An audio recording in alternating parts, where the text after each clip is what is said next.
Hi there, welcome to my build of this 45-inch wingspan New Era 3 Revisited.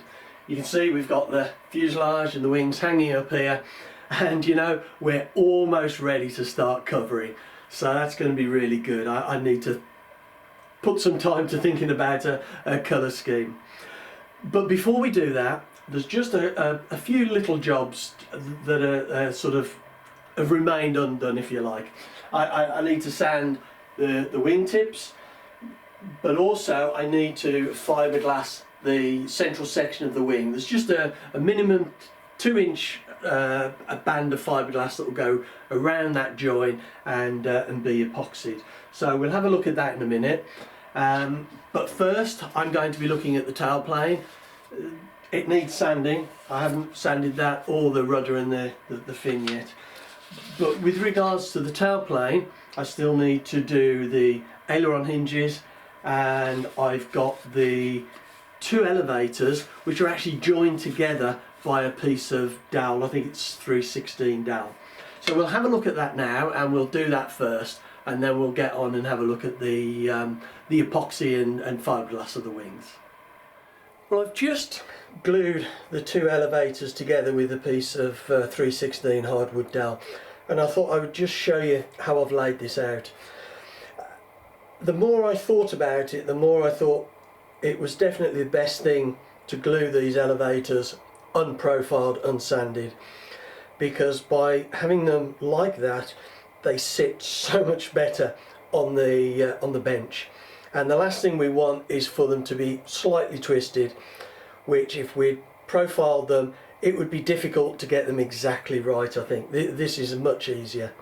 So what I've done is I've only just glued this, so it's still a little bit tacky. It's got a way to go. We've got the dowel in the slot here, and as I said, I cut that a little bit too small and then made a V shape. So I've epoxied those. I'm using this sanding stick as a straight edge and weights just to hold that square. Don't put too much pressure on, just get that right. And I've got weights here, making sure that that is absolutely square on that straight edge of the sanding stick. I've then got weights on either end and in the middle just to hold it all flat. So it's being held flat with the weights, it's being held square with the weights. And now just check that, just check it's 100%, and then we can leave this and let it go off. It's probably got about another 20 minutes to go, and I think those are just being, yep, those are down. Just want to check there's no twisting or anything. So anyway, that's how I've laid it out, and we'll leave that now to go off for the epoxy to cure. Well, I've now got the tailplane and the fin finished, and the control surfaces, and I'm really pleased at how it's starting to look. I thought I'd just mock it up, put the wings on, and see, just see how it looked. And it's really nice. I'm pleased with that. I'm quite excited to start to get this finished and covered. So the tailplane and the fin are all profiled. The elevators, they've been joined with epoxy and that piece of 3/16 hardwood dowel. The hinges at the moment, the mylar hinges, are just slotted in. They're going to come apart and they won't get glued in, CA'd in and pegged until I've actually done the covering. But talking about the covering, I was thinking that I would cover the fuselage, cover the tailplane and the fin, and then glue them together. But I'm actually gone back on that. I've decided that's not a good idea, because when I cut the slot for this is all just slotted in at the moment, it will come apart. It's got a slot here for the tailplane, but when I cut the slot in for the fin, these pieces of balsa that come down here are really quite thin, and I think it's just a little bit too flimsy without everything glued in now. So I think what I will probably do is I will probably glue in the tailplane, which will just solid everything up, and then I will cover it, and the fin I will cover separately, and I will put the fin in after it's been covered. I think that's what I will do. I may change my mind, but you'll have to wait and see on the covering video. Now, so that's done. It's all mocked up. Looks great. The next thing to do is to think about the strip of fiberglass that I need to put around the wings, and that's going to be my next job. Now, I don't want to put the fiberglass where it's going to affect the incidence of the wing. So what I'm going to do is I'm going to mark just a very light line where the fuselage sits onto the wing, and I'm going to do the fiberglass narrower than the fuselage, so it doesn't actually, so the fiberglass on the wing, the strip I do, doesn't actually come into contact with the fuselage at all. Now on the plans it says a minimum of 2 inches of fiberglass.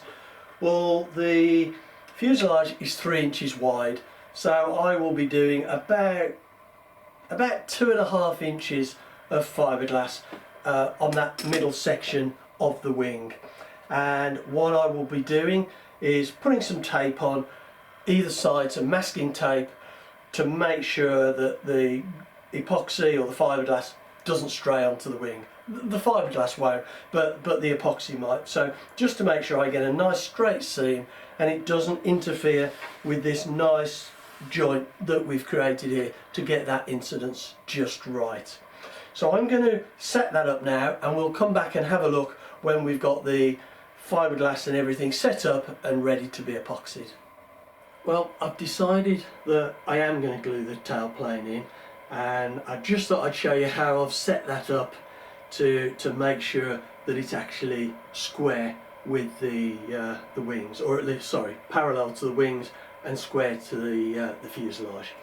I've sat the fuselage on these blocks, and so that is nice and firm, nice and stable, and I've put 2 blocks on top.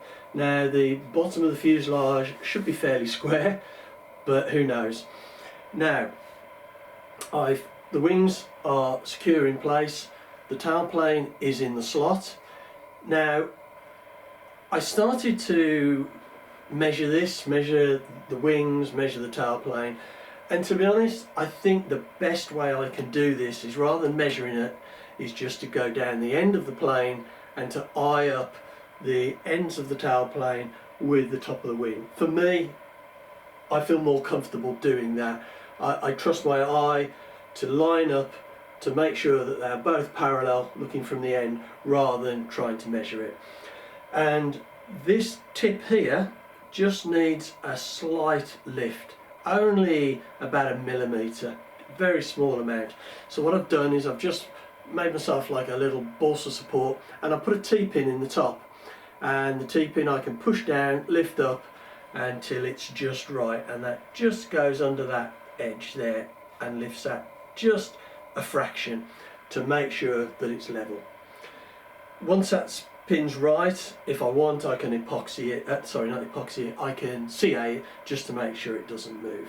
So what I'm going to do now is I'm going to epoxy this in, eye up the height that way, and I'm also going to measure from the tip of the wing to the tip of the tailplane, and again here, to make sure that it's not only parallel that way, but the wings are parallel that way as well. The last thing we want is to end up with a tailplane that's squiff. So I'm going to do that now. I'm not going to do the fin.